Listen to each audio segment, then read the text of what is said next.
some people like to do those like tier ranking videos where was Crustaceous like an S tier show? I don't know. Was it but it's definitely S or A. We got off the phone and then I go out the back and just check out the car, and I explained to Emily, somebody's parked their car here, we need to wait for them to move, we can't do anything until they've moved the car.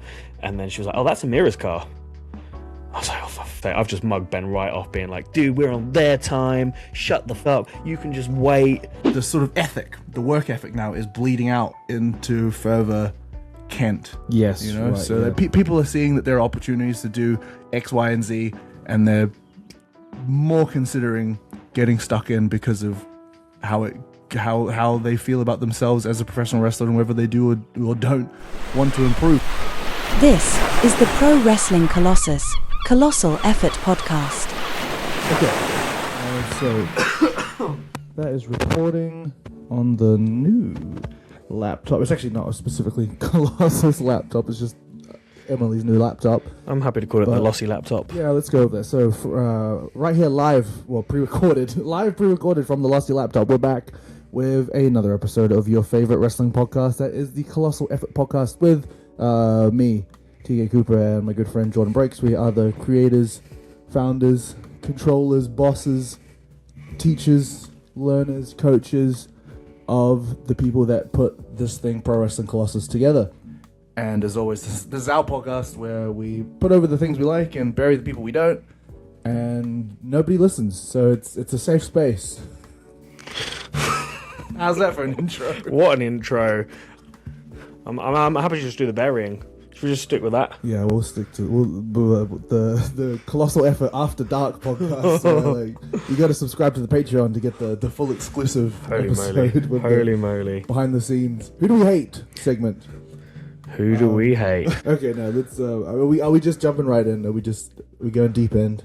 I think let's do it. Yeah. I've still got a switch on and what have you? Yeah. Get into the moment, but let's jump straight into it. Let's talk about the big news that came out of the last show. Alexasis. I was gonna say, I don't know what you're gonna say, so you can't like preempt it that we'll say it together. No, I wasn't. I was leaving a little pause for dramatic effect. Dramatic pause. I'm with you. And then you were. It was for you mostly. I didn't expect you to jump in on it, but the big old Alex Ace is bad guy now. Yeah, that was. I was gonna say it's like the first time we've ever done this, but it's not because we did it with Roth. Yeah. But I feel like it's the first time that we've done it with. Like the longest period of time we have tried to do a thing. Basically tried to tell a story. Yeah, and it's kind of 2 years in the making. I don't think we had the plan to, let's have him do this so that this happens, so in 2 years we can do this. Like, that definitely wasn't a thing, but it definitely the story's naturally told itself, and now we've just paid off a cool story, I think. Without really having like a plan for things, and just sort of let things be self-contained in each show, and then you kind of just marry up all of the inadvertent plot points to create a narrative. And then now we're here where like I feel like the room was really excited to see Michael Oku and really excited to see Alex Aces versus Michael Oku, and like whether or not they were tapped into the sort of beats that have happened in the last 6 months of he lost at Christmas and David was like, come be in my team, and he said no way, and then that's happened a couple more times, and then it's just broken him. Well, it's like the saddest heel turn I've ever seen. I describe it as if Charlie Brown was to turn heel, that's how it would happen. The Arrested Development, like,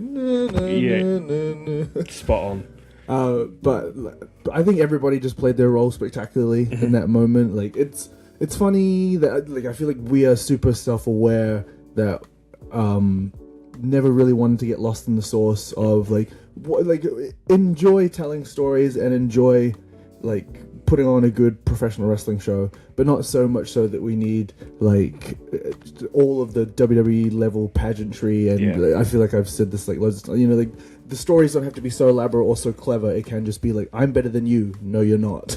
Yeah, exactly.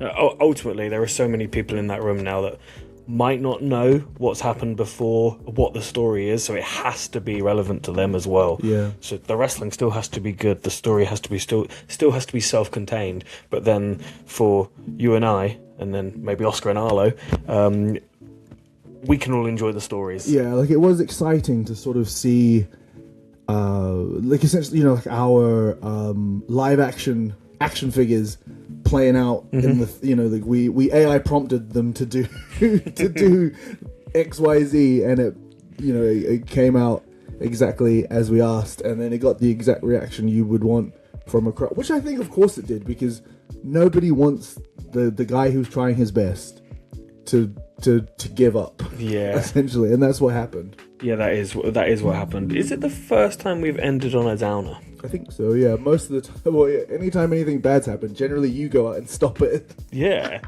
you got to send them home happy, but actually, did you get a feel for the room after the show? Did you talk to many people about what their reactions was to what happened? And yeah, because I feel like a lot of the time we have been like, and I guess that's just because our show is so self-contained, and because we don't want people leaving the room with the feeling of, oh man, but like not knowing that that's not that they didn't enjoy themselves, it's because a sad thing happened. So we have been cautious to ever end the show on a bad thing, because even though that would be like classic maybe TV of like, you know, you gotta leave that cliffhanger so everyone's like, oh, we gotta come back next time to see what he does.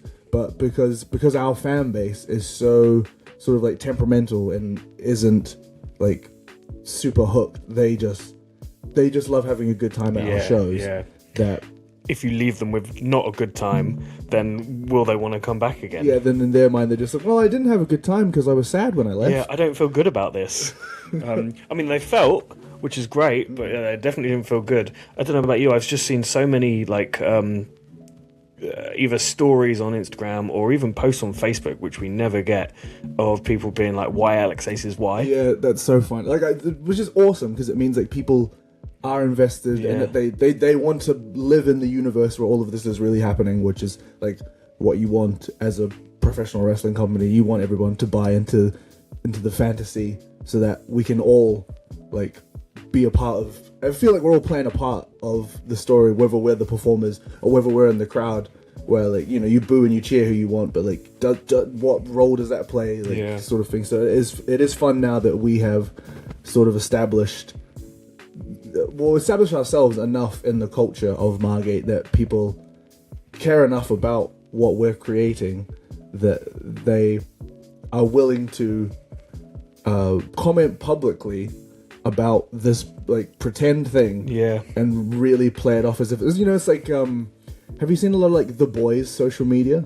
No, I haven't. So it is like an unwritten rule that like if you comment on anything, you have to be like in universe. So like people are always talking about like, that's cool. You know, like how much like obviously like Homelander is the big bad, but like loads of people commenting like, oh man, I'm so glad like Homelander's like taking care of us and stuff, because obviously that's how it's portrayed in the universe and stuff. And then talking bad about Starlight because she's been like exiled, and so it's just but it's just like a universal like trope that all the Boys fandom have just decided, we're all just part of this. They're part of the kayfabe. Yeah, exactly. Part of the zeitgeist.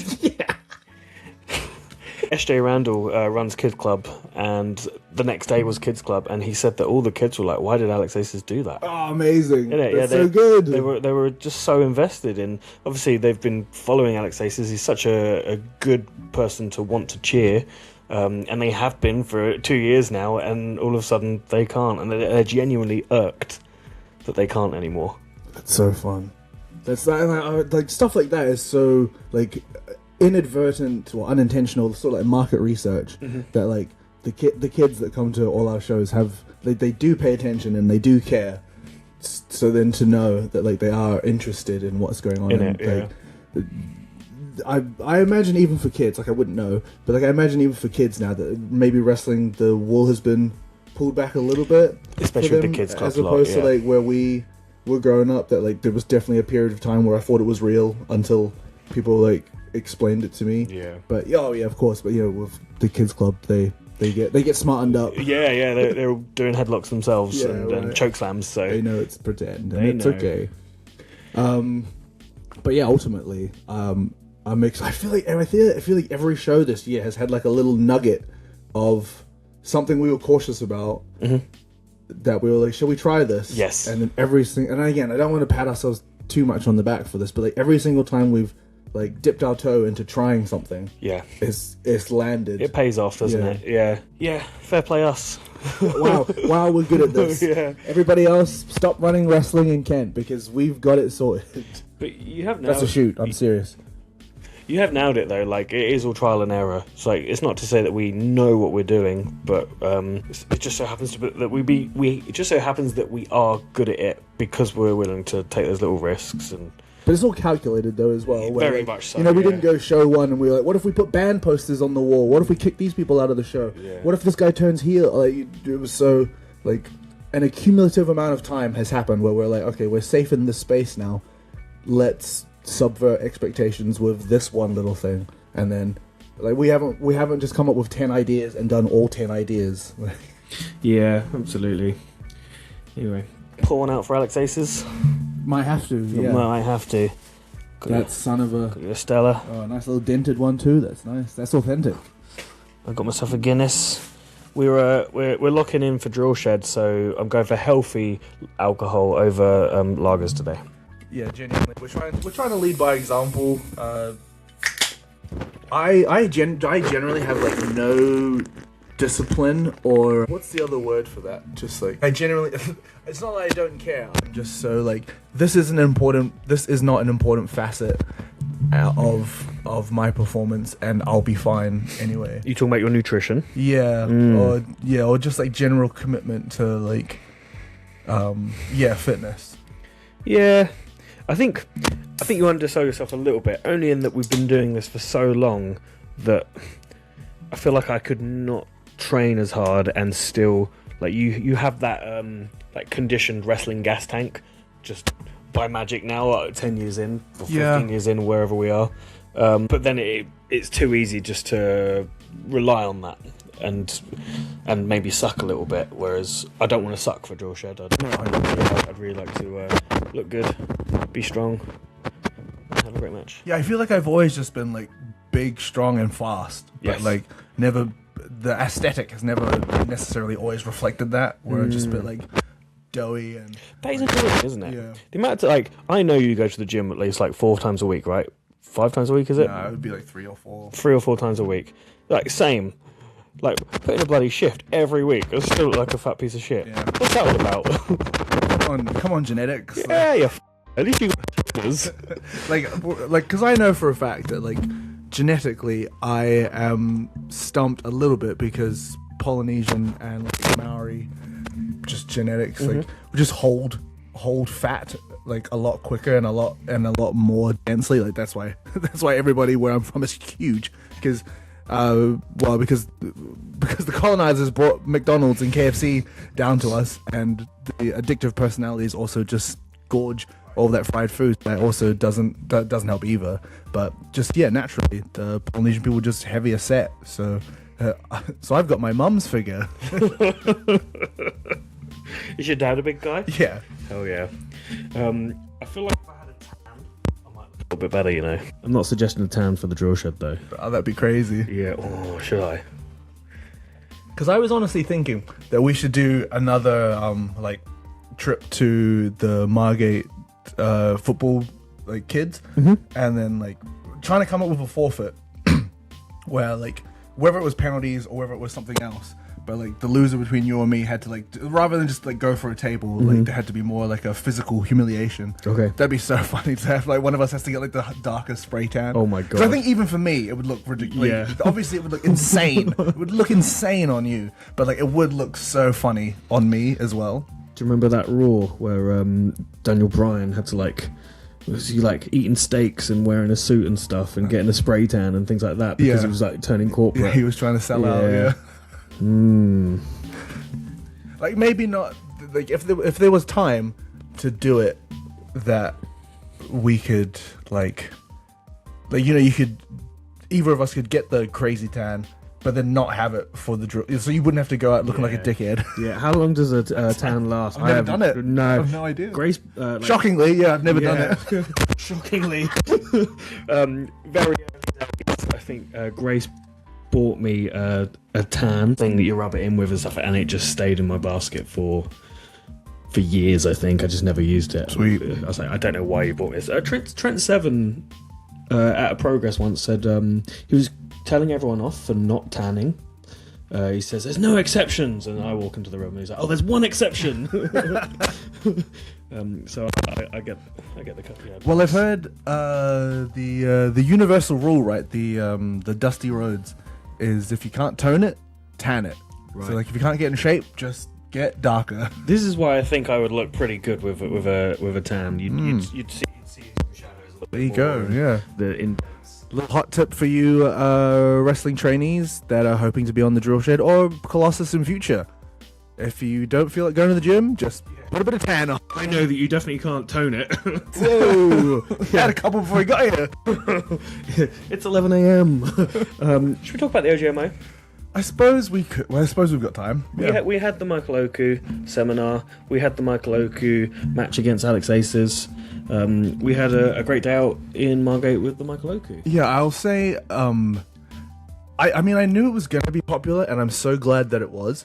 But like the instantaneous amount of people that like paid in, and the messages we got from the trainees being like, yes please. So because I guess like my concept of it is like, there's not a lot of money going around in Thanet, in Kent, right? Yeah, so I agree. We are a poorer area, so I know it's already a lot to ask when you're like, you're already paying for your training sessions at TPW, to then ask for another £30 on top, which I don't think is unreasonable when you're learning from someone like Trent Seven, like Michael Oku, etc. So I do think it's a very reasonably priced thing, but like just to stick that on top and to not know what people are like with like disposable income, like how difficult that is for them to like get that to us, but how keen everybody was for it. I'm just so pleased that there is like that sort of ambition is if it's not building in our area, it's at least like manifesting itself with people think they should go to this because they actually do want to get better. Where like when I first moved down here, and maybe even when you first moved down, it was just like a group that hung out, and it didn't give any impression that like anybody was really fussed on becoming a good professional wrestler.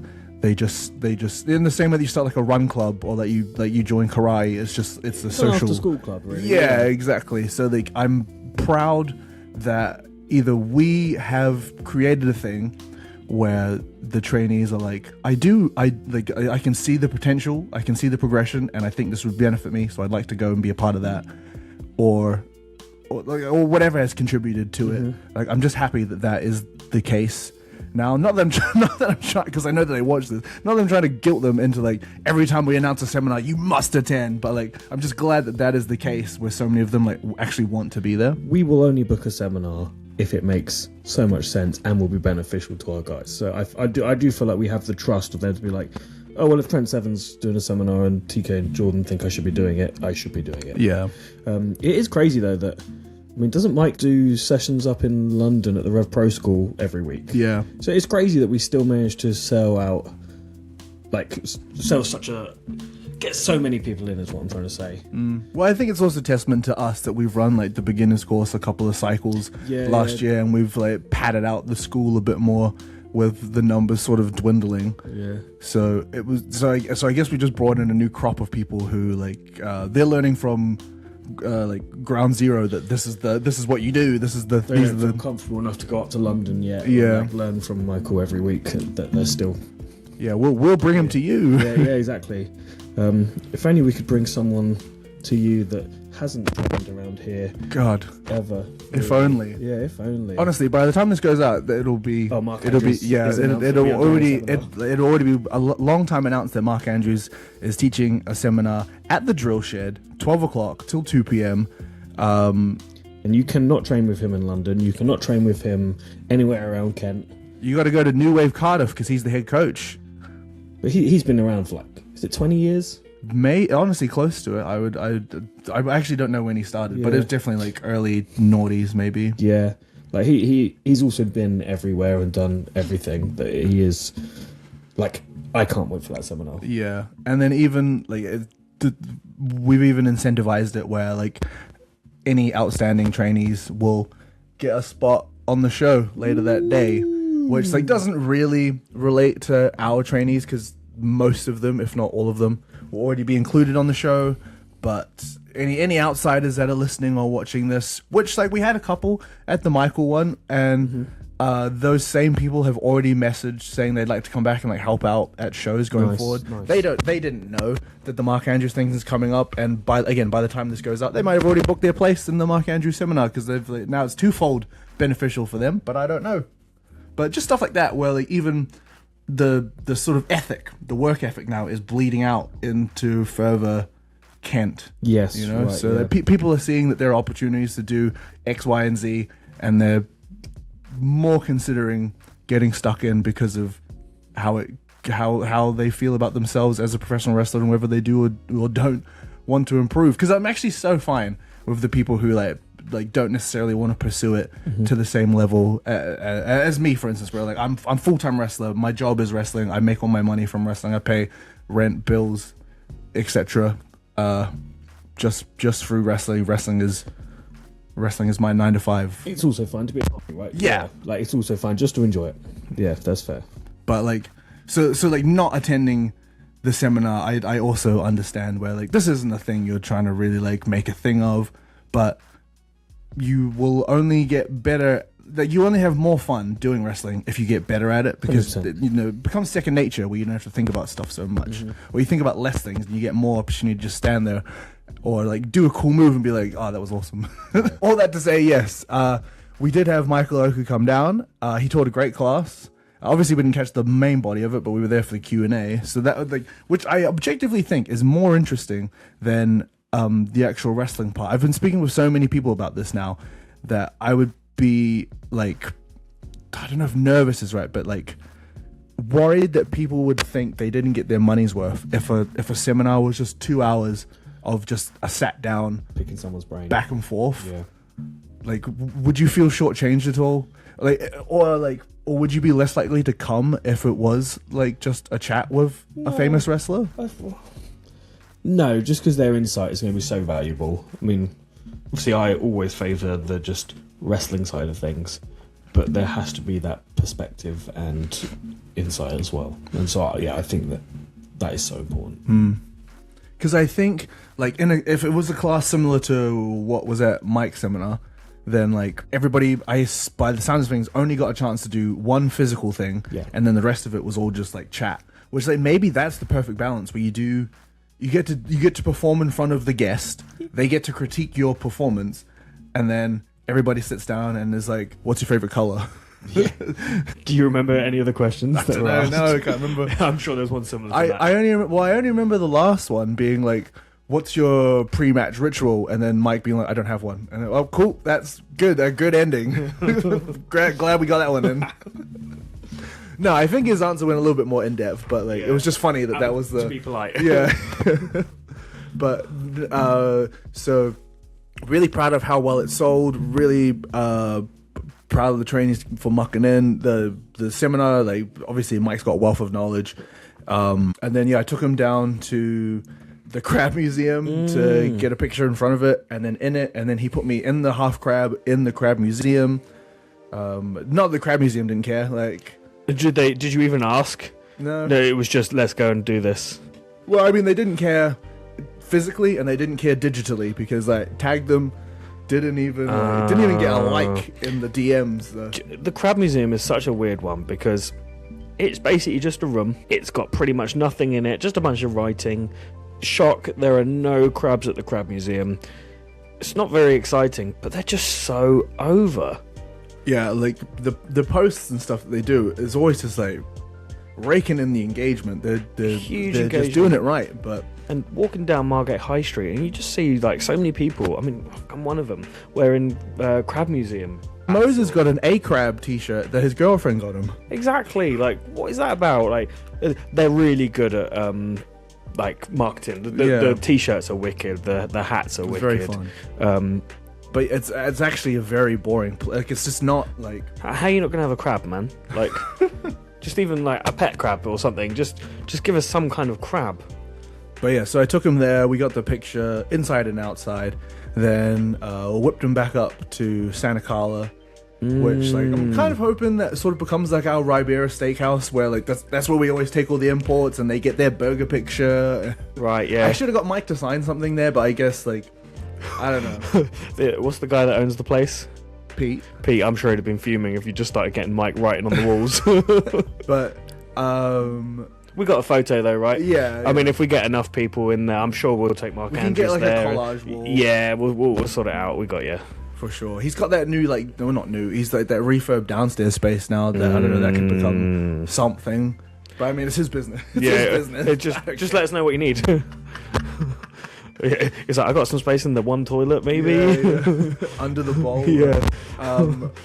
But I feel like we made the most of Michael in that day, where like we got a lot of clout pictures. Yeah, hell yeah. I mean, milked him, like took him all around Margate and got the pics and stuff, and then back to the show. And then he had his bang with Alex Aces. We got so much out of Michael that day. I think the only thing we didn't get, which I'm surprised this isn't, this just isn't a thing, where like the in-ring photos just is not ticking over in the way that I thought. Like it's in drips and drabs, and the people who like it, but it just doesn't seem to be a thing that people are like, oh yeah. Like I thought more people would want to get a picture in the ring. Yes, but it just. I don't think we did many at all. I think we pre-sold like 3 or 4, and that's how many. I think we had 3 or 4 in the ring. So because I remember going up to Mike and be like, "Oh, Mike, would you be able to do the in-ring photos?" Like, "Yeah, sure, no worries. When is it?" I was like, "Right now." So he goes out there. I've disrupted him. He's like, he's busy with his pre-show, his pre-match ritual. That he's known for. Yep. I've had to shove him in the ring for 4 people, which is still 4 people. So I'm sure they loved it, but it just felt like I've mugged this guy off. Yeah, it wasn't like there was like a big queue. Yeah. In the room or anything. Yeah, he thought he was over. But then but I think for the most part, it was him and Emily just stood there being like, "Is anyone coming in? Is this a rib?" Yeah, I think that's what he said. No, he thought it was a stitch up. But so all that to say that, like, if anything, it's just more proof that our crowd don't care. They just no, they don't care. They don't like. They have no concept of who this famous wrestler is to know that it's a big deal to get a picture with him. When Mike came out, like for the match, did you feel like when Trent Seven came out? There was like a ooh sort of thing. Whereas like, did we have that for Mike? Do you feel? I don't remember. I'm not even sure if I was there for the entrances. Don't even think we've got the entrances, do we either? Yeah. Oh, we do. Thank God. Got the entrances. Not all of the entrances, but yeah. Thank God. Well, I guess we'll find out then. Yeah. Did a whole bunch of filming around Margate that day. Just for clarity as well, and to be honest, by the time this goes out, maybe you already know this because the filming is whatever. But unfortunately, we couldn't get a videographer for the show, so we had to sort of go a bit rogue. And Adam was filming on his phone for most of the show. Then he had to dip and go to work, and we had a bit of a communication mix-up. That so we had to get hacked to just like young Henry to slip in and tag out Adam so he could get out of here, and then Henry filmed the rest of the main event. But it meant that we like just ever so slightly missed Alex's entrance, like coming out the curtain. Like I think by the time the camera starts, he has already come out the curtain. But we just missed that initial like, come on, but it's fine. And then same with the hard. So then also meant with the hard cam, we were a bit rogue with that, where we had to borrow, I think, Buck's camera that he said was like ancient. It was like 10 plus years old. Okay, now it's starting to make sense. Yeah, so like, I think we got bits and pieces of the first half. We got the first match of the second half, and then the camera, like the hard camera, died on the main event. Because I had a micro SD card as well to use for that, and it just wasn't like even recognizing it, so I had to send Buck to Argos to go buy a new SD card. So there's a whole kerfuffle with that hard cam, and then it actually turned out that if you didn't touch it for 10 minutes, it would turn off. And now we know. But I mean, either we'll never be in that position again, or we've figured out all the kinks, and we just don't need to pay for a videographer anymore because we can just do it ourselves. Yeah, to be like, just in hindsight, maybe iPhone. Maybe because honestly, hard cam iPhone, because it's hard cam. iPhones are wicked. That's right? what I was gonna say. Like it looks kind of shit when you just have like a phone in the thing, but like the quality, Oh, the quality of phones these days is almost better than any sort of digital camera. Dude, It's probably not true, but when 28 years later was filmed on iPhones. was it? Yes, like so it's a thing. It helps that Adam is really good on filming. Like he obviously used to do it for Progress, right? He was the socials guy for a while. He just has good instincts of like what to follow. He's been around wrestling forever. That he nailed it, I feel. But I knew he would, just because that's what he does. Yes, you mentioned it already, but speaking of nailing it, obviously we had to hand over to Henry mid-match. And I literally remember, so we didn't prepare Henry for this. Henry is, how old would you say Henry was? I don't know, is like 11, 12? He's a baby. No idea how old he is, but I literally, so he's collecting jackets, like the great little trainee that he is, like taking jackets, doing all this, and I literally went to him, like, this is going to be beneficial only for the YouTube watchers, not the listeners. Spotify listeners. Yeah, I literally just went, I was doing charades. I was doing charades to him, and 4 words. and he just went, okay. He just knew. He just got it. He came back and he says, "You need me to take over on filming." I was like, "How do you know that?" And he says, "Yeah," and he literally just went up behind Adam. He said, "Because you've explained it so clearly." Yeah, and he. What else would that mean? Yeah, he went up behind Adam, like, this is the camera. He literally just grabbed it, and then Adam let go, and they just went to work. And just Henry just nailed that main event, man. Just MVP. I feel like anytime any trainee does something right, we always message each other like, that guy's first champ. First champ, yeah. He. There are a few first champs at the moment. There's been a few front runners for first champ a couple of times. Yeah. Shout out Alfie as well. Alfie first champ. Oh yeah, bless Alfie. Broke his arm at training on Thursday, and then still came to the seminar Saturday morning, and then still came to help out at the show, and then was actually really grateful that he got to do the music, which was very sweet. But did the music really well as well. Like, he's never done that before, right? I mean, I assume he's clicked on songs in his life, but no, it's different. Like when to fade out, like just to have an instinct of the room, when to play the music, when to, like he did it almost with no instruction, I feel, and it's not as if he's ever sat next to you and like you've guided him through it. He just got it. So maybe it's just I do think it's a little bit of like an instinct thing though. Like those boys especially are young wrestling fans, so they've seen all of the things play out. They know that like this didn't happen in the show, but you know what I mean, where like if I'm cutting a promo and I've got my back to the entrance, play the song so I can turn around and go, huh? Like, yeah, exactly. Like they know all of those, like they just second nature have those things baked into them. And like Hack was so on it with the filming. Like Henry absolutely rocked, where like watching it back, all the important bits are in focus. Not to say that Jack but doesn't also do that, but just like Jack should. It's expected. Paid job. It's expected of Jack to get it right. So when Jack does mess it up, I'm like, what are we paying you for? But for Hack to just like get that done sort of on the fly with like no formal formal training, we'll say that. For him to just be able to like do that, he's first champ for sure. First champ for sure. I had a show once at Potter's Bar. I don't know where that is. It's the on the M25. It's like literally 12 o'clock. Okay. And it's literally just off of the M25. It's a big theatre, and the sound guy was just the theatre sound guy, and so he'd play the music. You'd walk to the ring. The moment you jump in the ring, off, just a hard off. Like, it makes such a difference having someone that knows what they're doing, because it's something to think about actually for a drill shed. Just having a wrestling person doing the music, because it does make a difference. Anyway, moving on. Back at St. John's.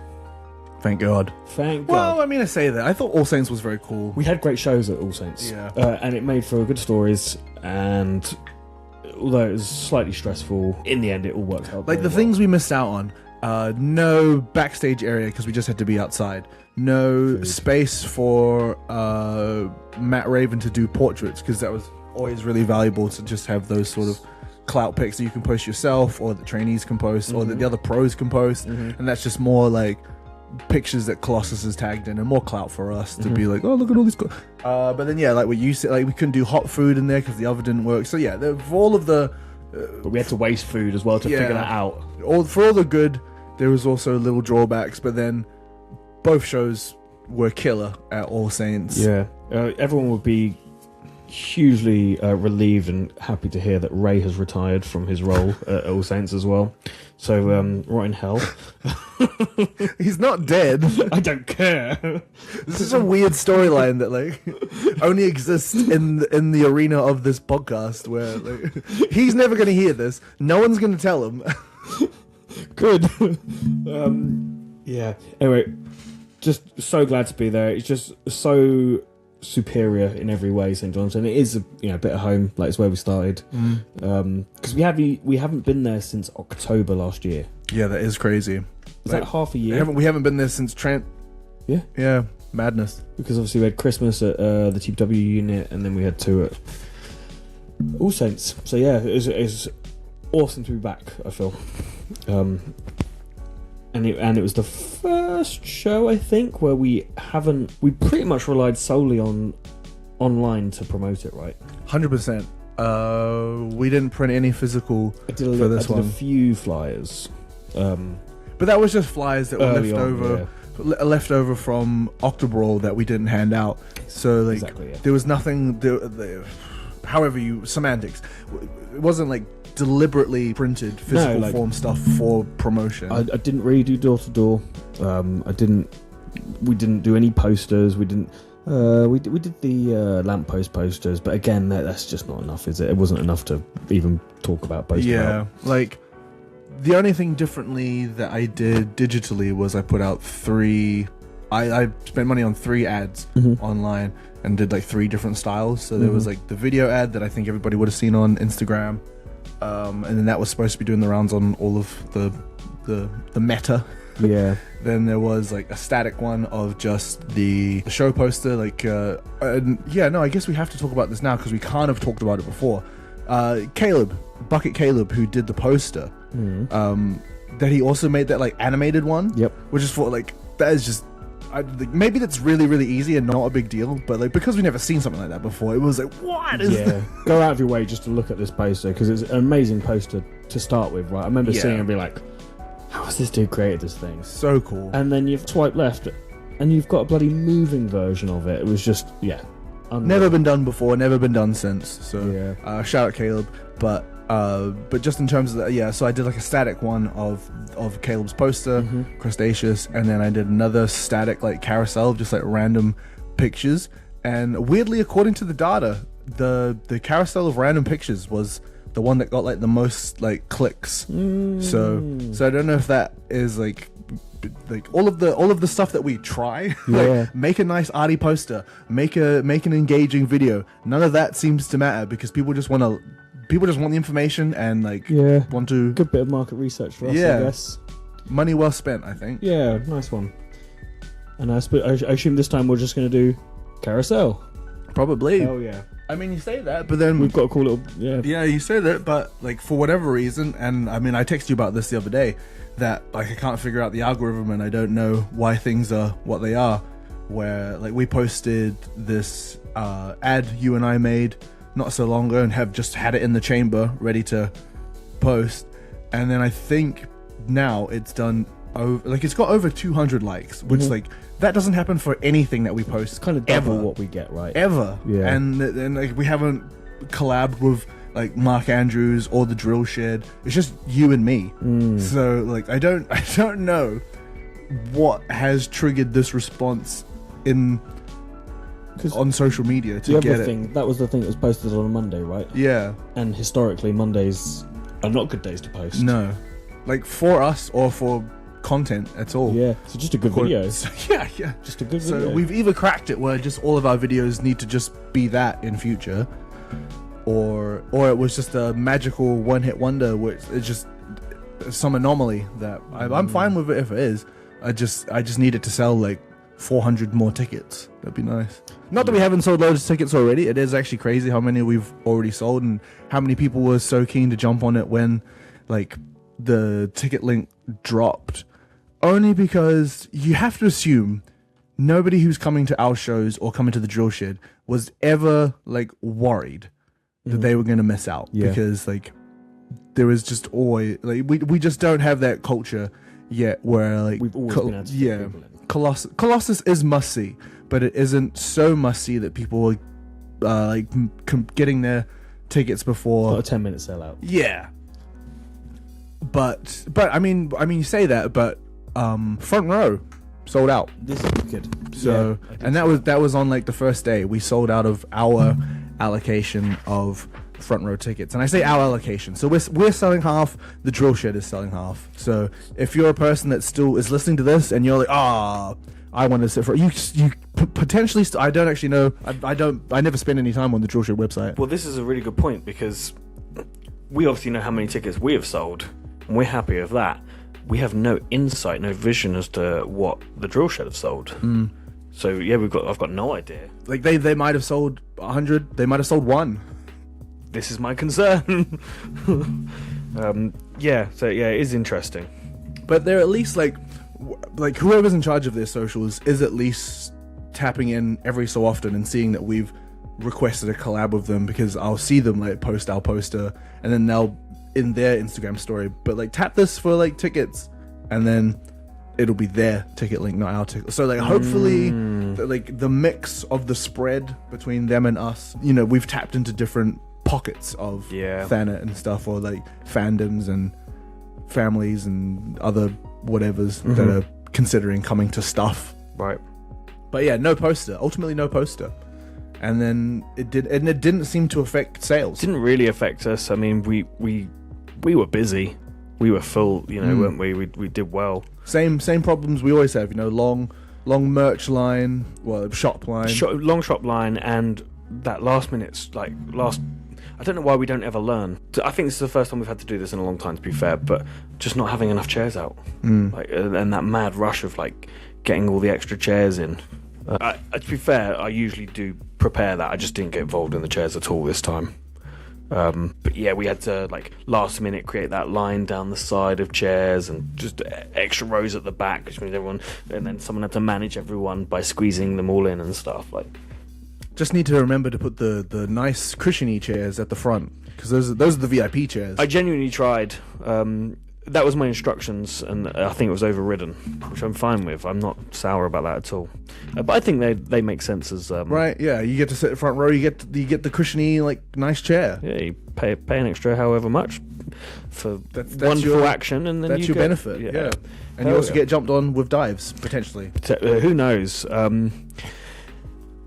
We had a lot of trainees that day, obviously because of the Michael Oku seminar, but it was nice. It was nice to have just a surplus of help. Yeah, a lot of trickle down from okay, we've gone to the seminar. Well, I've already committed to being here for the day. So yeah, I'll come and help at the show.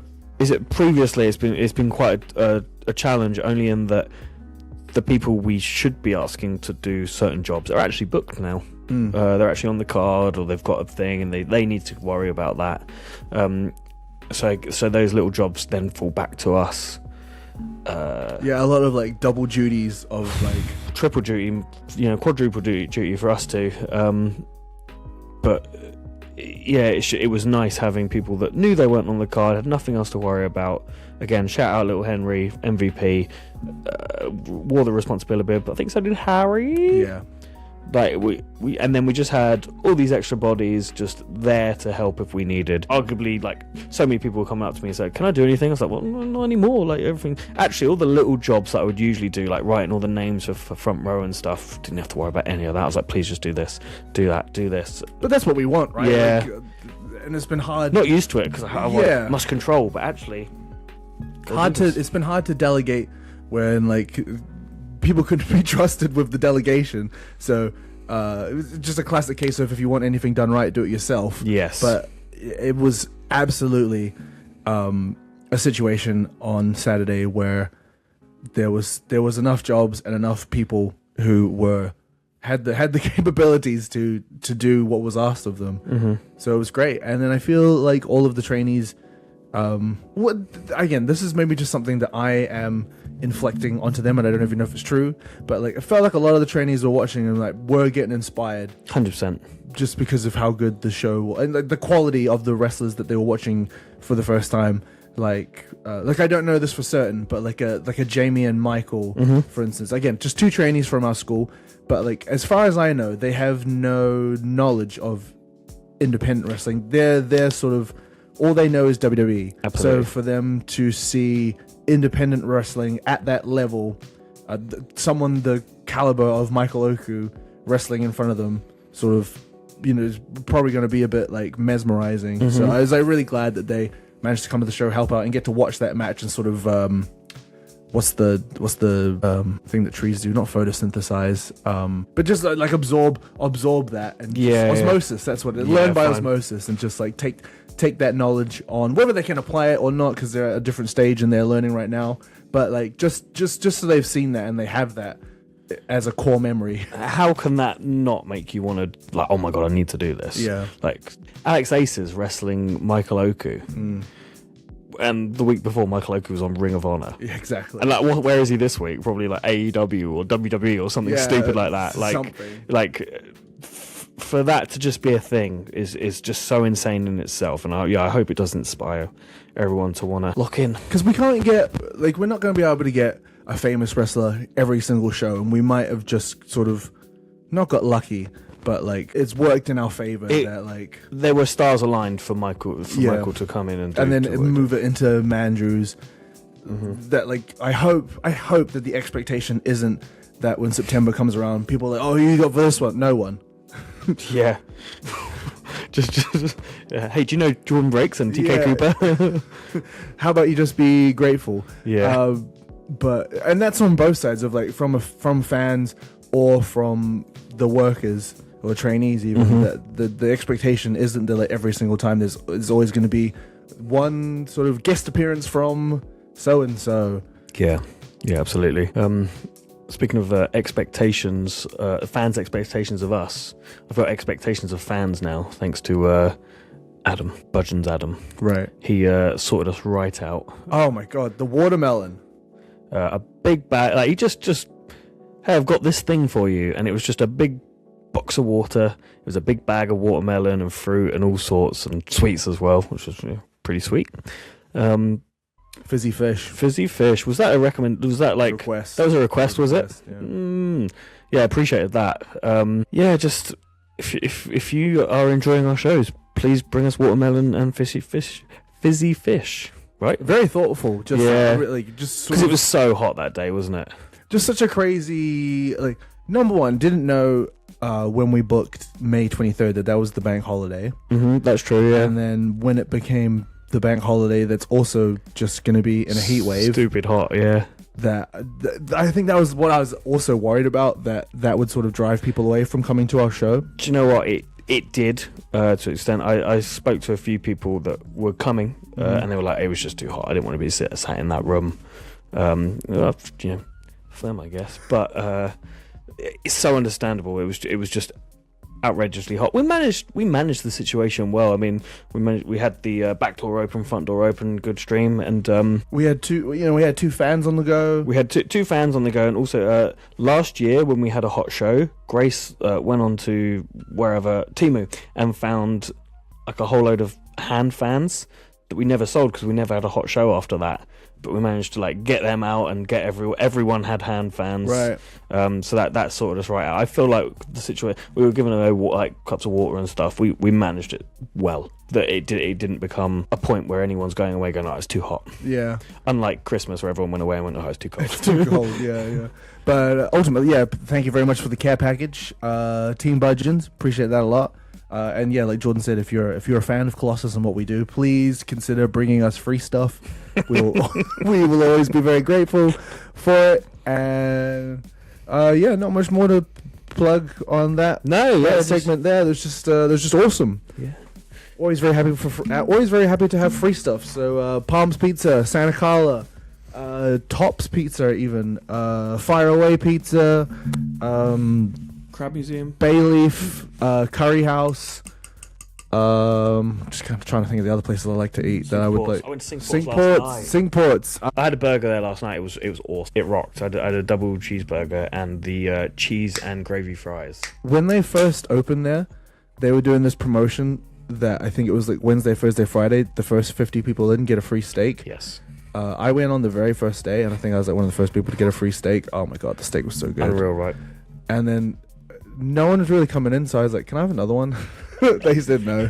They respectfully said no. Were you also there on the Thursday and the Friday? I wanted to be, but then I can't remember why something came up that I couldn't go. But I really wanted to get free steak for dinner every day. Didn't we end up back there anyway? Because was that when they were showing the traitors? It was, yeah. Yeah. No steak that day though. No. To the show. Back to the show. Back to the show. Shall we just do a brief, the classic brief rundown of the actual show itself? Is that something we need to do? Yeah. Okay. Was there anything else pre-show that we needed to? Oh my god, there was a funny incident, I guess, with Ben and Amira that also had me making everything worse. Amazing.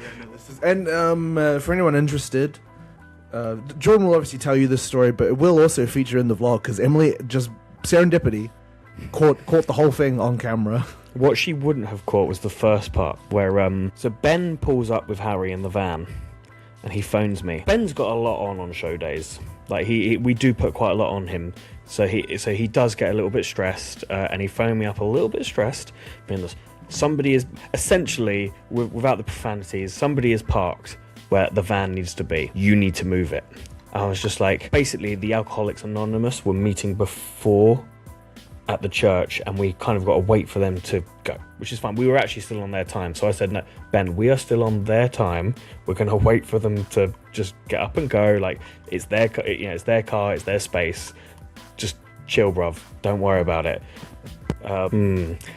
Anyway, I don't want to bury Ben too much. So we got off the phone, and then I go out the back and just check out the car, and I explained to Emily, somebody's parked their car here. We need to, wait for them to move. We can't do anything until they've moved the car.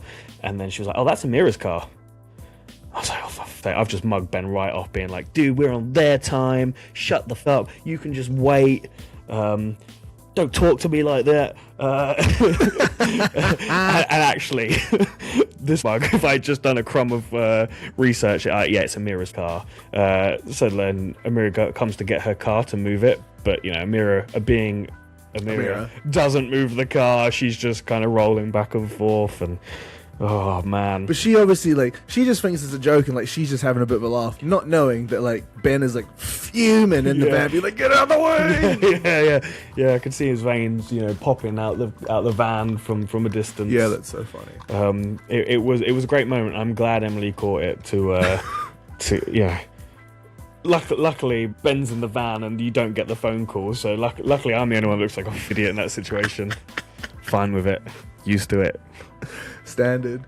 But yeah, so once the ring does go in, everybody turns up. I suppose the only other thing, it's such a boring anecdote to tell, but all of the London cars were late because everybody and their dog is trying to come to Margate because it's a heat wave to go to the beach. Beach was heaving, so man. the traffic is just I think standstill. Mambo messaged and he was like, "Oh man, look, I'm sorry, we're not going to get there till about 2:30.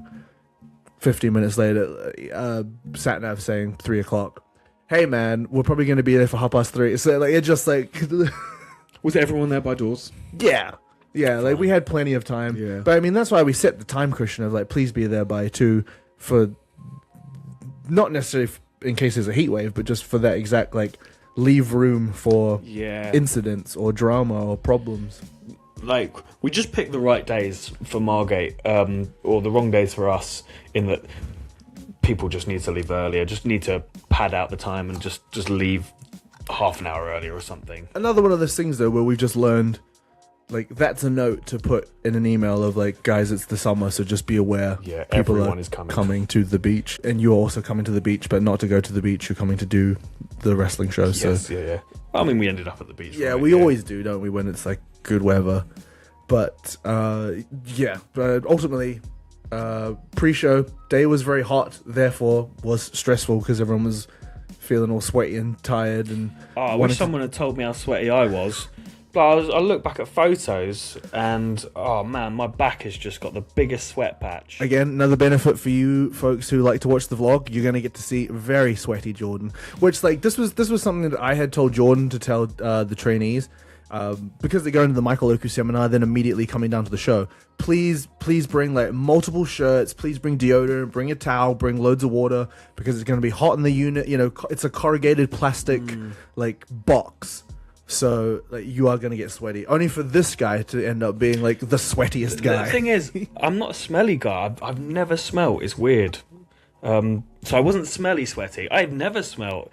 I wasn't smelly sweaty. I was just like, my top was ringing. And I've got no hair to like catch all the Right. hair, like the sweat dripping down my head. It just goes. So I just, mugged myself right off. Again, busy day as well. Just lots to do. And very hot. Also, I wore a bloody thick t-shirt. What an idiot. That's your own. Yeah, you're I know it's all my own doing. Yeah. Always has been. Always will be. We were going to run down the card. Yeah, so Ben and Danny, great opener. Really, really good. Very, very pleased to be able to find a spot for Danny Black to be a part of our show. Yeah. Like, obviously had him at No Ring at the top of the year. And he was great then as well. Just like very versatile wrestler. Yeah. Like, just very, very good. And good opportunity. Again, another good opportunity for Ben to wrestle like a proper, like, professional, good wrestler and sort of cut his teeth doing that. And then, you know, Danny generally just an exciting wrestler to have on our show. So good to have him be a part of the sort of canon of Colossus now, 100%. And then what that can sort of turn into in future will be good. I don't know if you want to speak more on any particulars in the match. You covered it. Yeah, the match was good. People will be able to watch it on YouTube. Yeah, nothing. Then we went into me and Mo. Yeah.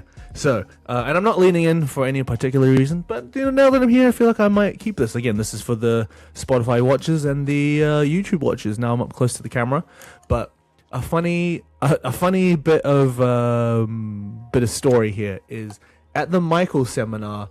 Michael was saying that there are two great coaches. You know, the trainees are so lucky that they got two great coaches in me and Jordan, and that we cover so much of like all facets of professional wrestling. Where like I think he said that, you know, you got TK Cooper. He does like a lot of the, you know, he does like a lot of cool moves, a lot of cool sequences. Like he's very, you know, very modern style, very hybrid style. And then and then he pointed at Jordan. And he was like, and, you know, Jordan, he didn't mean, I don't think he meant to do this. It's just like, he just fell into this trap where like I feel like he'd covered all of the cool things inadvertently with me, and then was like, and then we've got Jordan, and you know, he does the, and he sort of trailed off, and I think either I gave him the you gave him the out of I do the boring wrestling, and then so then that became and he wholeheartedly agreed. Yeah, unashamedly. He said, "Oh, but that's important too." He unashamedly agreed with you that you do the boring wrestling, which like isn't true. You do have exciting matches, but it just like the grappling isn't everybody's forte, and like if they can't do it well with you, then it will always be shit. Yeah. Like the U's, the Zack Sabre Juniors is like can all wrestle around us and make it look exciting and good. Yeah. Like, essentially wrestle yourself. Yeah. And then win. But it was just very funny that Mike was like, "Yeah, no, you do the cool wrestling and you do the boring wrestling." So you guys got everything covered. It's kind of a self-fulfilling prophecy, because then did I then have a boring match? It's not for me. It's not for me to say. I think only in that it's me and Mo. What else are we gonna do? We're gonna have the techie wrestling boring match. Yeah, well, I mean, like, if you have to reduce both of you guys to like the styles that you do, so you've got you that does grappling and Mo that's predominantly striking. So there isn't a lot of Danny Black-esque like flipping and flopping and jumping around and stuff. It's mostly just Mo punching you in the face as hard as he can and you doing an elaborate wrist lock. Yes. So yeah, like it's exciting in the facets that you guys can contribute, but it isn't exciting in the way that like a comedy isn't exciting to an action film. Yeah, absolutely. like my favorite matches have genuinely always been the Clash of Styles kind of matches. Yeah. Which again is another reason I thought Ben versus Danny would be good, where you just have a classic big guy versus little guy, which objectively is always going to be the story with Ben, because he's always going to be the big guy. Is he big? I hadn't noticed. He's never brought it up. He's never brought it up. He ever. never mentions it. He'll like that. Then we went into the extremely exciting first half main. Yeah, very fun to do a four-way tag where, weirdly, I think me and Mambo have done this like 3 times this year. Oh, holy shit. Okay. Actually, no, it was a triple threat with you. Ceasefire, you and Kanji in Subculture. But that we've done it elsewhere a couple of times this year. I think in Attack and then in Germany. So like me and Mambo already got the formula for this. And have you done the... What's it called where they're all in the ring at the one time? Tornado. Have you done it tornado style before? Always. Yeah. Well, not always. In the times we've done it, yes. But it's not always. Because that made it a lot more exciting. It's just like one less thing for everybody to think. I was going to put it on the trainees, but it's for everybody. One less thing for everybody to think about, like tagging in and tagging out. Who's legal? Who's illegal? How do we make this make sense? That was my frustration with the ceasefire match. That it just... it actually ended up being a super fun match, but beforehand being like, wait, so if I'm legal, I'm not tagging out to Kanji, I'm tagging out to who? Like, what's going on? Like, I just remember being like so, not lost, but... Those things are more fun because it makes you work harder to make it good, but in the situation we're in where it is me, Mambo, and David, Chris, Zach, besties... Who's missing? And Amira. So yeah, I'll put Amira in that category only because she doesn't really do that sort of wrestling. So when you're in a match where it is only the trainees outweigh the pro scale, that if we can just eliminate one element to make it easier for everybody. And then everybody still gets an opportunity to do their cool stuff and like still contribute their cool ideas. Yeah, so much easier than being like, well, you can't do that because you're actually not the legal person in the match, and I'm legal, so we need to tag that person so then they can do that. So like, you just eliminate that layer, everybody can just do whatever they want. Yeah, it just helps it. It's so much more exciting. Yeah. Because I always think, whenever I think of 4-way tags, do you remember the Progress 4-way tag that was like the one that was on YouTube? The elimination one? Chris Travis and Kirby versus like London Riots. And London Riots. Haskins. Sean Haskins. And I can't remember what the other team It wasn't Killing. Oh, was it Osprey and was it the Swords of Essex? Yeah. That was the one where Robbo turned on Will. So I remember it being a banger, but it was like, it was long. It was slow to build to it, right? So it just elimination as well. Fucking hell. But it eliminated that like need for a slow build with the tags essentially. Yeah, I think it's good where it just gets the like immediately the energy is like frenetic because the bell rings and everyone's just like wow, and, like everyone's fighting everybody. Yeah, like it's just kind of wild. Which like I would hope we get to that point with the Rumble next month. Yes, I mean we got there last year, so like it naturally serves itself to be a match where everybody gets excited because of the mystery of who's coming out next and stuff. But I mean that's not to be talked about just yet. We've got a show going on right now in our minds. So it's hard, like I always try to send all of the trainees feedback for like all of their contributions to our show, and so like how to like I feel like I've limited it now to like just a couple of things that I think were good, a couple of things you can work on, as opposed to I used to just do like a full stream of consciousness. They don't like that, but it was clear that it just served no benefit. It didn't really help them apply stuff, so I had to streamline it.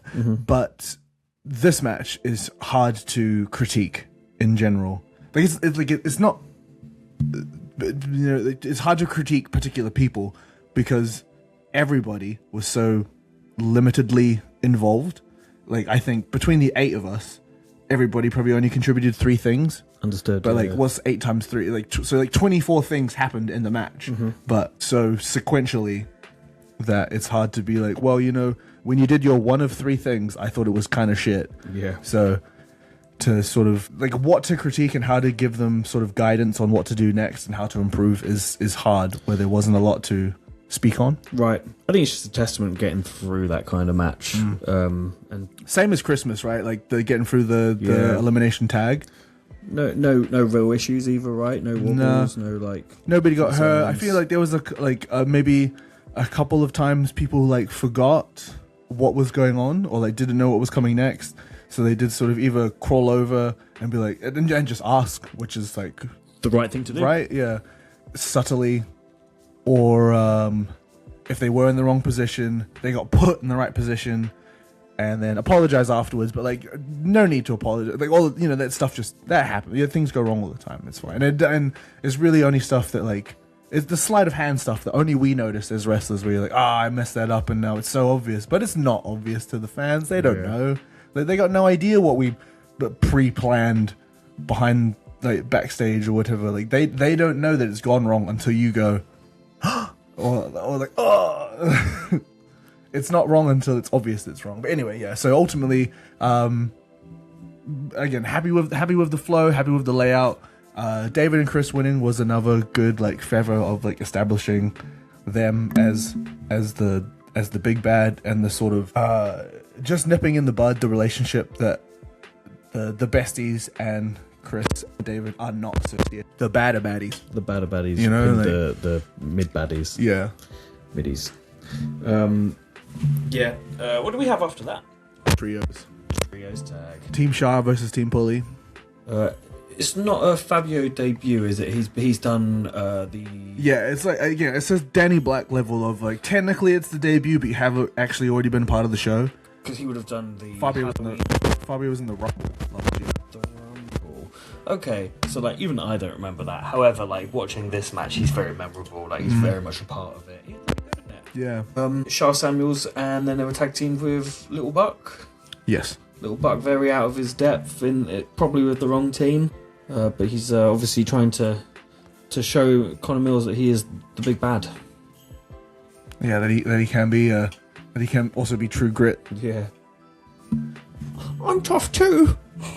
Against the team of Pulley Adams, Eshe Randall, and Ronnie Knox, this match, I mean, by the end of it had the people really cooking. Like, I feel like they got him on board. Good match. Yeah. Really fun match. Really, really, really good. Got a team name for Shah's team. So Mean, which is Shah. Lean, which is Fabio. And Green, which is Buck. Because he said it in that promo? Yeah.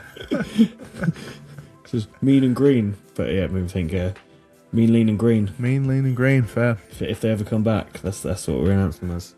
Why, I know who that's up to, and as far as I know, they're not doing that. No, so. But yeah, that was awesome. A much better performance. Not that he had a bad performance, but a much better performance from Pulley. It felt like he was way more in his element in this one than he was in the singles match with Shah. It was almost like he was terrified of the singles match, where it was almost like this match he wanted his, like, he rocked. He genuinely rocked. Like, either it was like a case of like in his own mind he was like redeeming himself for like how quotations badly he did in the last one, which again, promise you, I don't think it's bad at all. Yeah, no, I didn't think so either. And then we know, again, not for us to speak on, but like he had other stuff going on that he was dealing with that probably like affected his day that day. But he was so locked in. Yeah. On the whole performance, he was unreal. Like, just probably the best I've seen him as himself like perform, which I was really happy about. And the promo afterwards, also good interaction, where they just earlier seen Ben come out and beat you and Mo up, and then set up the drill shed match for him and Mo. Yeah. For then seemingly Pulley Adams and Shah setting up their one, and Shah's like, nah. Get lost. Because I think you said, and I have heard it now that I've watched it back a couple of times, Shah's like, Shah literally spoon feeds it, where he's like, you want Pulley Adams versus Shah Samuels again? When's the next one? What is that, July 4th? Wow. And then someone's like, true shit. Yeah. So everyone's like, oh, we know where this is going. And then Shah's like, nah, not interested. Not for me. It's a great match, but not for Shah Samuels. Yeah. So that was cool. And then obviously we've gushed about this match a million times. Like we've dipped in and out of it. But like the main event, was spectacular, and it really was like the crowning moment of Alex Aces in terms of like he had a great match with David, had a great match with Connor Mills. Yeah. Like he's had a lot of these like breakout matches where he's had like again just really really good performances, but this one was just a beautiful culmination of sort of the hard work he's put in, the effort he's put in, ideas he's probably brought to the table on that day with Mike, and then it's just Saturday for Michael Oku. Yeah. So what's the move Alex Aces did where he like gets Mike on his back and then drops on his head? Vertebraker, The vertebraker. So he said to me, aka the jackpot. Alex Aces has a really bad indie wrestler brain for yelling out his signature moves before he does them. Did he shout the jackpot? I think he just shouted jackpot. Oh man.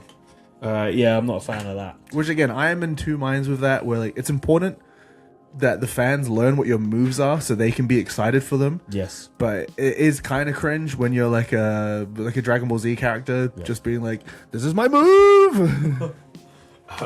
He said to me, "I want to tease the vertebraker. I just want to set him up and have him reverse and do this." And I was just like, "You're going to say that to Michael? He's going to say, just do it." And he was like, "No, I can't do that." And then he said to Mike, "I want to tease the vertebraker," and Mike went, "Just do it." So yeah, funny being in Mike's head and funny knowing how it would play out. Because it's a thing of like, obviously, Mike is how Mike is, where that is exactly what Michael Oku would do. Yeah. And I'm glad that he did. But we are so on a level with our professional wrestling where nobody is going to remember at the next show that at the last show, Alex Aces teased he was going to do this upside down move. Yeah. Like nobody is coming to the drill shed if he didn't do that move, thinking when he picks him up this time, are we going to see that move this time? Like the level we are at, everybody just needs to do the move they want to do. Yeah. And then beyond that, if it's in the same match, tease it again afterwards. Like you need to, all of your moves need to be hit so people know what move you do. Yeah. We're not famous wrestlers. We don't wrestle well, I mean, some of us wrestle every week, but like in front of our crowd, you're like people are getting on with their lives the next 6 weeks. They don't care about your precious move teasers. Thinking about that time where Alex Aces got Michael up on his back, but nothing happened. I hope he does it at the next one. No one is at Big Shot Cafe sitting around being like, "Oh my god, what was that move gonna be?" Like no one is at Xylo getting the pints and thinking, "What was he going for?" I'm coming to the next one. I have to find out. Respectfully. And then like that's no shot at Alex Aces. That's more of a telltale for everybody who's listening to this. If you're an independent professional wrestler, just hit your move. Pete Dunne, just do the move. Just do the move. Yeah. Just do the move. It's not rocket science. It won't make your match better for not doing it. Yeah. And that's our show. Right? That was our show. Yeah. God, it's because I don't know if the Octobrawl was the best show we've ever done, and I also don't know if New Tides was the best show we've ever done. But I also don't know if that show was the best show we've ever done. But because like the conversation is always like that was the best show. Like each one is always that was the best show we've ever done. Yeah. But like I have personal favourites. I have ones that like, oh, this is the one I was the best on, or the ones I thought that flowed the best. But like, so they'll always stick out. But it always does feel like the last one was just like, oh man, that was so good. Recency bias is definitely a thing. Probably. But like that, Crustaceous, what I feel like is definitely one of those like staple ones now that like a lot happened. It's the day Alex Aces lost his smile, isn't it? Yeah.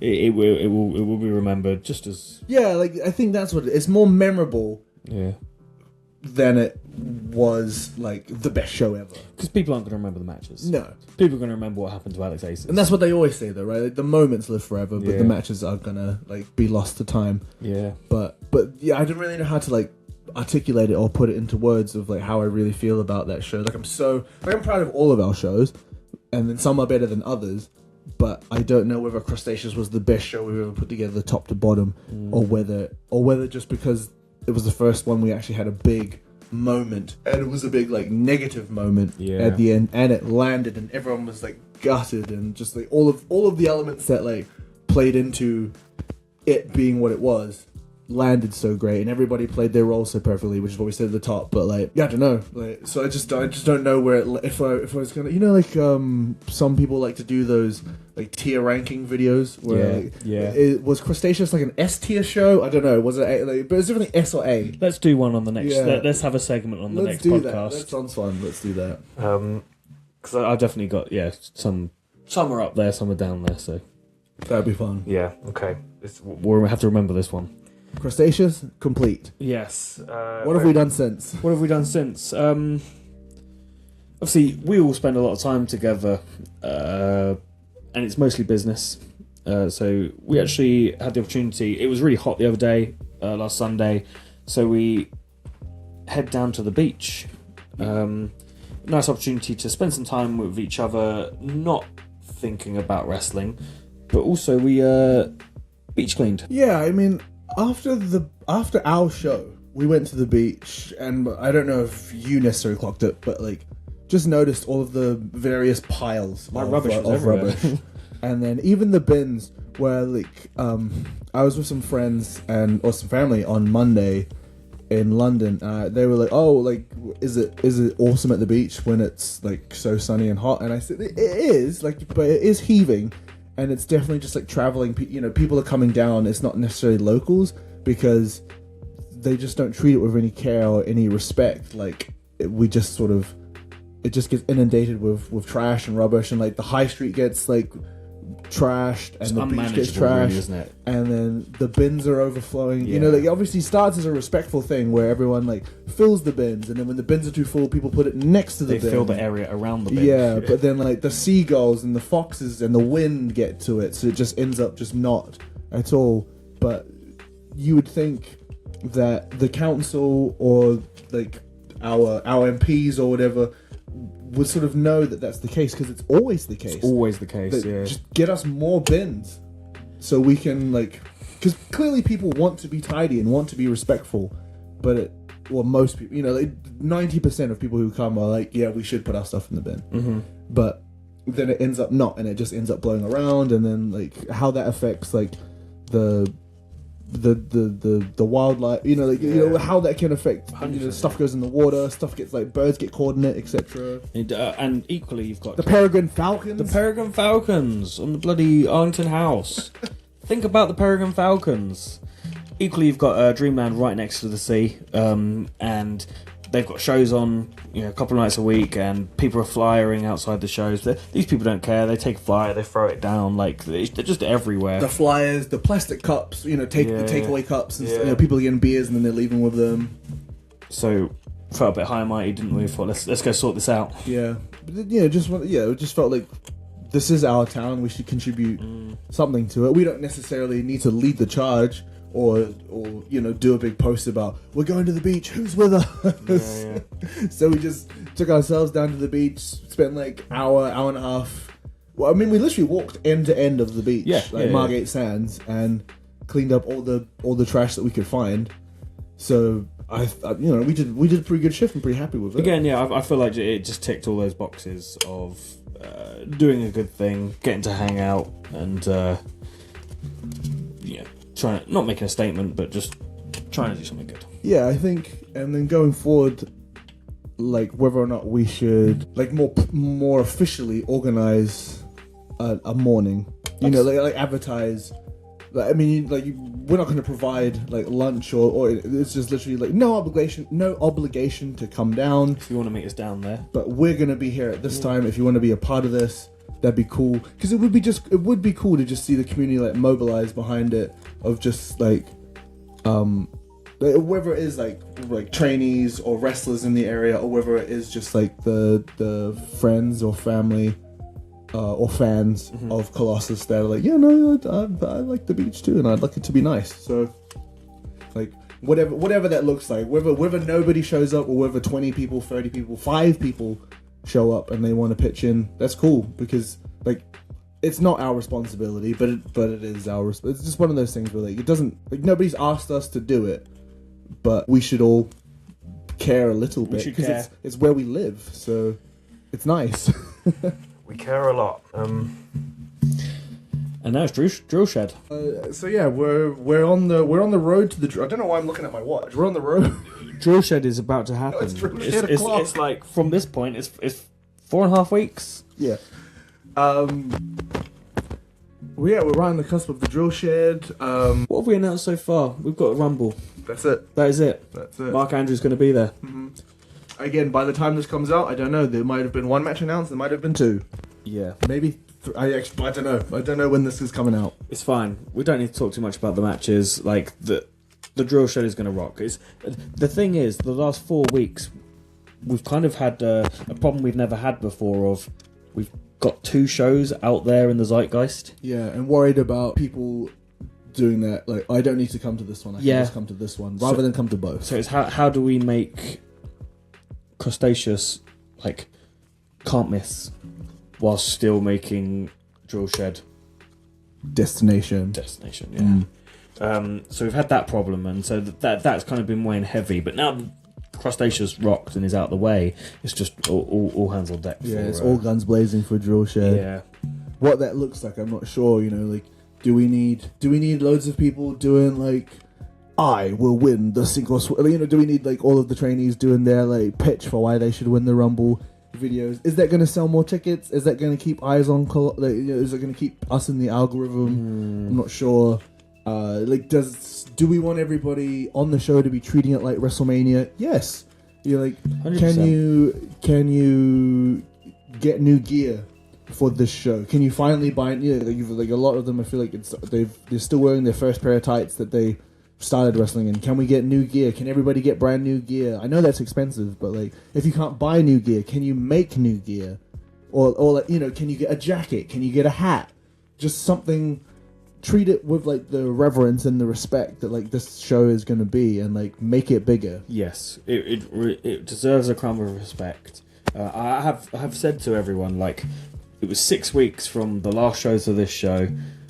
Lock in. Like, it is time to get that gym membership, or just start working a little bit harder.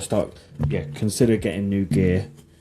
Consider adding a cape, or whatever it might be. Like, just treat it with respect, and just set yourself up to just impress. Because it's one of those things that, like, in front of the biggest audience. Well, that's what I was gonna say. Where like most people in Colossus, most of the trainees anyway, would be like, "This is the biggest show I've ever wrestled in front of." But like every Colossus show is the biggest show you've ever wrestled in front of, because all the other shows like don't even get attendance anywhere near what we do, because there just isn't that like effort made to promote or create a space where like everyone can succeed. Yeah. So it is my hope that, like, I know what you're saying, like, get a gym membership, go to the gym, try to get in better shape, try to look your best. It's not going to happen in 6 weeks. No. But yeah, it's a start. And again, if you can't tone it, tan it. So, and if you can't tan it, cover it in brand new wrestling gear that you're going to buy. But and again, what we were saying about the seminar, that like I know that like disposable income doesn't come easily for a lot of people, especially the wrestling trainees. But let's work together to create this like unforgettable show. Not just from the wrestling match perspective of like how good the actual wrestling content would be, but let's make it a fashion show. Let's have everybody coming out in like, just so they can be like, look how much effort I've made to make this awesome. Because there are probably going to be, with any luck, there's going to be at least 300 people there, and the most we've ever had is like 200. So where did we find this extra 100 people? So it's people who just have no concept of what Colossus is. Yeah. So when they see you and you're like, whatever, however, there's going to be a response from people being like, oh my god, this, like, the pageantry, the pizzazz, all of it, just on top, the production that has been put into this, where like from our side, maybe we could have put more in terms of like pyro or LED screens, but like this is our first time we've ever been there, so this is a test run for us too. And if it is successful, then yeah, the next time we go back to the drill shed, we'll try to improve it again. But like I already know from our side, we've done and we're doing everything we can to make this like the coolest wrestling show ever. Yes. We just need everybody to pitch in and do the same. I hadn't really thought about it until now. Yeah, until now. But like, it's not to say that if you don't make the effort for this one, it will be noticed. No, I guess if you don't make the effort, we will definitely like notice it. And it's not to say we wouldn't use you again. We wouldn't like you're not invited. You're not our friend anymore. Yeah, you're not going to get punished. Yeah, but like it will absolutely just we will know. I think if anything, it'll get more noticed if you do. Yes. Yeah, entirely. To know that you care enough to go the extra mile to make this a cool moment for yourself is more of a statement. Yeah. Than not, because the expectation that you will is that you won't. Yes, exactly. So if you do, then okay, so you care. Wonderful. We can work with that. But like the expectation is that like nobody is putting the effort in. That everybody is just going to turn up and be like, only because that's how it's kind of been. Yeah. And it's like you've said before that like nobody cares as much about this as we do, because we're the ones putting it on. So, and then the trainees are just grateful to be a part of it, which is also good. Yeah. The pros are unfazed because like it's just another day. Yeah, they do this all the time. So yeah, like I don't expect like David or Ronnie Knox to be coming out in like some elaborate something. The thing is, though, I'm sure they will take it seriously. Yeah, they absolutely will, and there's just no expectation for that. So it is wild that I'm sitting there worrying, going, oh, I hope this person doesn't. Yeah, like I don't just want it to be our show in a bigger room. I would love everybody to put a shift in and just level up for this one. Because even London shows, there's not many people putting on.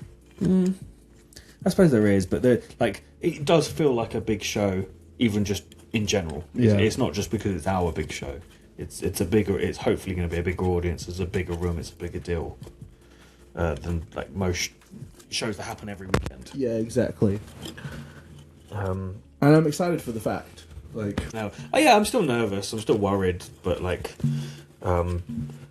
we've got a good month planned, right? There's a lot of content coming out. There's a lot of planned like promotion stuff. Like, yeah, we're cool, aren't we?